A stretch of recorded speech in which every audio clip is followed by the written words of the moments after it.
अथ वराहपुराणे अष्टदशतम अध्याय। पूजा के उपचार। भगवान वराह बोले, भद्रे, अब मैं प्रायश्चितों का तत्वपूर्वक वर्णन करता हूँ, तुम उसे सुनो। भक्त को चाहिए मंत्र विद्या की सहायता से यथावत सभी वस्तु मुझे व अन्य देवताओं को अर्पण करे। फिर आगे कहे जाने वाले मंत्र का उच्चारण कर दीवट का काष्ठ उठाना चाहिए। दीव काष्ठ का भूमि स्पर्श करना आवश्यक है, अतः जब तक वह पृथ्वी का स्पर्श न करे तब तक दीपक जलाना निषिद्ध है। दीपक जलाने के पश्चात हाथ धो लेना चाहिए। तत्पश्चात पुनः इष्ट देव के पास उपस्थित होकर सर्वप्रथम उनके चरणों की वंदना करनी चाहिए। फिर आगे कहे जाने वाले मंत्र भाव से भगवान को दंत धावन देना चाहिए।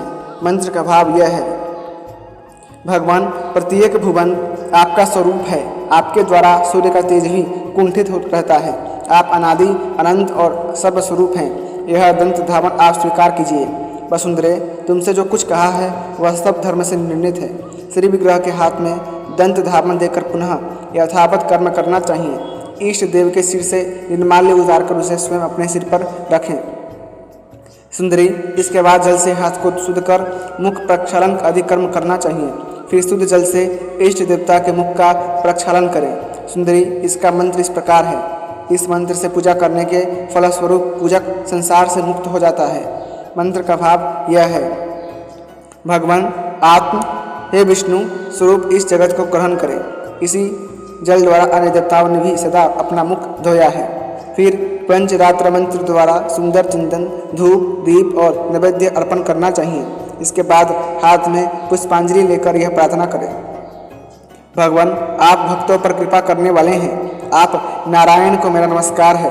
पुनः प्रार्थना करें, भगवान आपकी कृपा से मंत्र के जानने वाले यज्ञ करने में सफल होते हैं। प्राणियों की सृष्टि आपकी ही कृपा से होती है।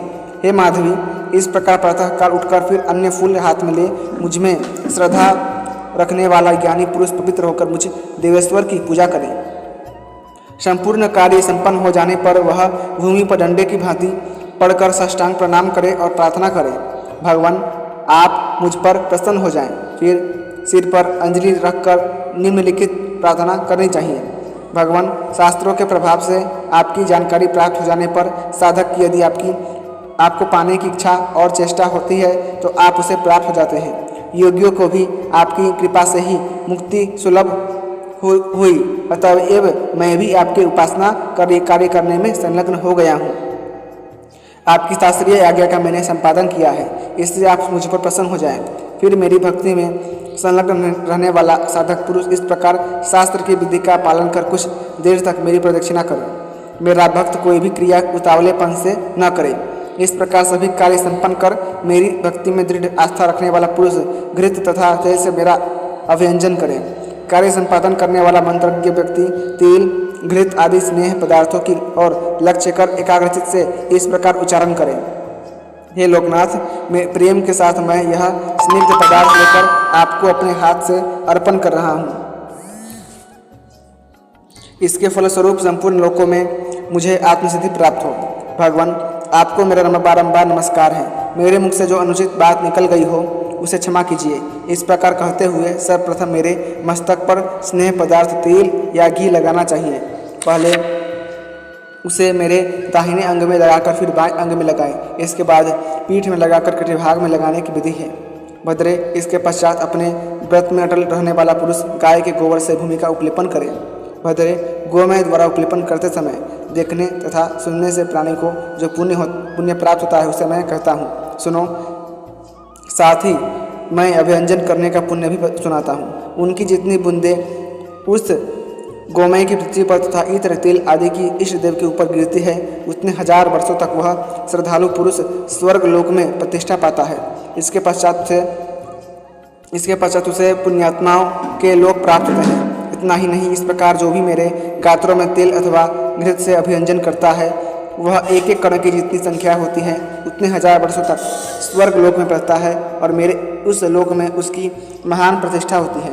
भद्रे, अब जो उद्वर्तन सुगंधित वस्तुओं से बना हुआ अनुलेप मुझे प्रिय है उसे बताता हूँ, जिसने मेरे अंग तो शुद्ध होते ही हैं, जैसे मेरे अंग तो शुद्ध होते ही हैं, मुझे प्रसन्नता भी प्राप्त होती है। कार्य संपादन करने वाला शास्त्र ज्ञानी पुरुष लोध, पीपर, मधुक, महुआ और अश्वपर्ण अथवा रोहिण एवं कर्कट आदि के चूर्ण को एकत्र करके उपलेपन बनाए तो मुझे अधिक प्रिय है। यह अनुलेपन अथवा अन्य अणुओं के चूर्ण द्वारा भी अनुलेपन बनाया जा सकता है। इसके हाथों द्वारा मेरा अनुलेप होता है, उस पर मैं बहुत प्रसन्न होता हूँ, क्योंकि यह अनुलेप मेरे शरीर को बहुत सुख देने वाला है।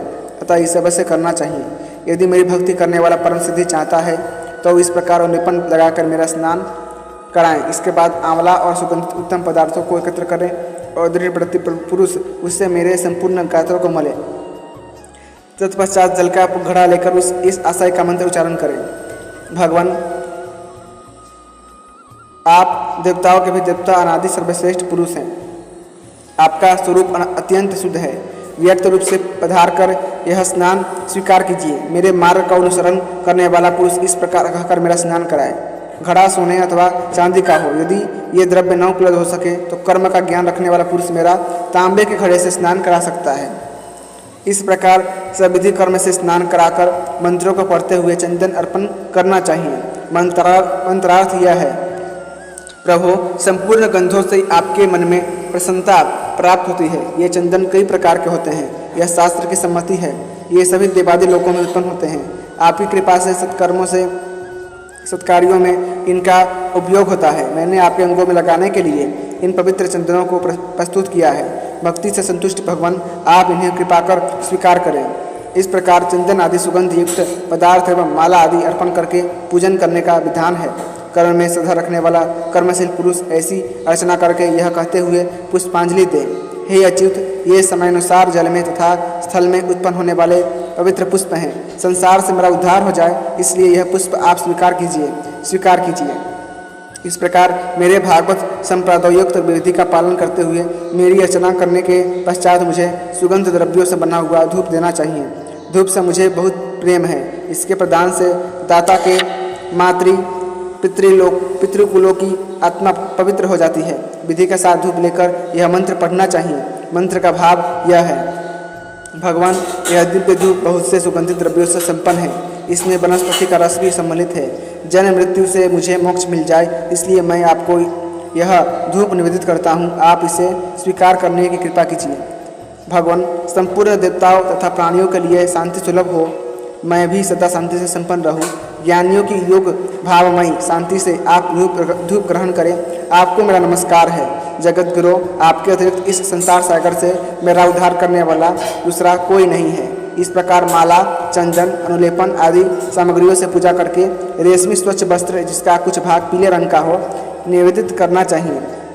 ऐसी अभिअर्चना करने के उपरांत सिर पर अंजलि बांधे हुए इस मंत्र का पाठ करें। मंत्र का भाव यह है, संपूर्ण प्राणियों की रक्षा करने वाले भगवान, आप पुरुषों में श्रेष्ठ हैं। लक्ष्मी आपके पास शोभा पाती है। आपका विग्रह आनंदमय है। आप ही सबके रक्षक, रचयिता और अधिष्ठाता हैं। प्रभु, आप आदि पुरुष हैं। आपका रूप सर्वथा दुर्गेय है। आपके दिव्य अंग को आच्छादित करने के लिए यह कौशेय रेशमी वस्त्र जो कुछ पीले रंग से सुशोभित एवं मनोहर है, मैं अर्पण करता हूँ। आप स्वीकार कीजिए। देवी, फिर मुझे वस्त्रों से विभूषित कर हाथ में एक पुष्प ले और उसमें आसन की कल्पना कर मुझे अर्पण करें। वस्त्र मेरे विग्रह के अनुसार होना चाहिए। पूजा करते समय प्रणव, धर्म एवं पुण्य में विचार से पूजन को संपन्न करना चाहिए। आसन अर्पण करने के मंत्र का भाव यह है, भगवान, यह आसन बैठने योग्य, आपकी प्रीति उत्पन्न करने वाला, प्राज्ञ की रक्षा में उपयुक्त, प्राणियों के लिए श्रेयोवह, आपकी योग्य एवं सत्य स्वरूप है। इसे आप ग्रहण कीजिए। इस प्रकार श्लाघ्य, नैवेद्य आदि पदार्थों को अर्पण कर मेरे मार्ग का अनुसरण करने वाला पुरुष यथाशीघ्र कल्पित मुख प्रक्षालन देने के लिए उद्यत हो जाए। पुनः पवित्र होकर देवताओं के लिए स्तुति करें।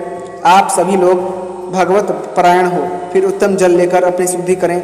यों भगवान को निवेद्य अर्पण करके शेष प्रसाद हटा दें। इसके उपरांत हाथ में तांबुल लेकर यह मंत्र पढ़ें। मंत्र का भाव यह है, जगत प्रभो, यह तांबुल संपूर्ण सुगंधित पदार्थों से संयुक्त है।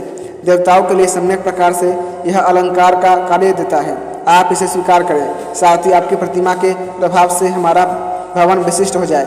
भगवान आपकी प्रसन्नता के लिए मैंने इसी के साथ बड़ा पुराण का अर्पण किया है। 115वां अध्याय समाप्त हुआ। आप यदि आपको बड़ा पुराण की कथाएं अच्छी लगती हैं मेरा करके वीडियो को लाइक करें, इन उपचारों से मेरी आराधना करें, दोस्तों के साथ जरूर शेयर कीजिएगा। सदा मेरे धन्यवाद लोगों को जय श्रीमन नारायण प्राप्त होकर वहाँ नित्य निवास करता है। अतः बड़ा पुराणे अष्टदशतम अध्याय संपूर्णम। इसी के साथ बड़ा पुराण का 118वां अध्याय समाप्त हुआ। यदि आपको बड़ा पुराण की कथाएं पसंद आती हैं तो कृपया करके वीडियो को लाइक करें, चैनल को सब्सक्राइब करें और अपने दोस्तों के साथ अवश्य शेयर कीजिएगा। धन्यवाद। जय श्रीमन नारायण।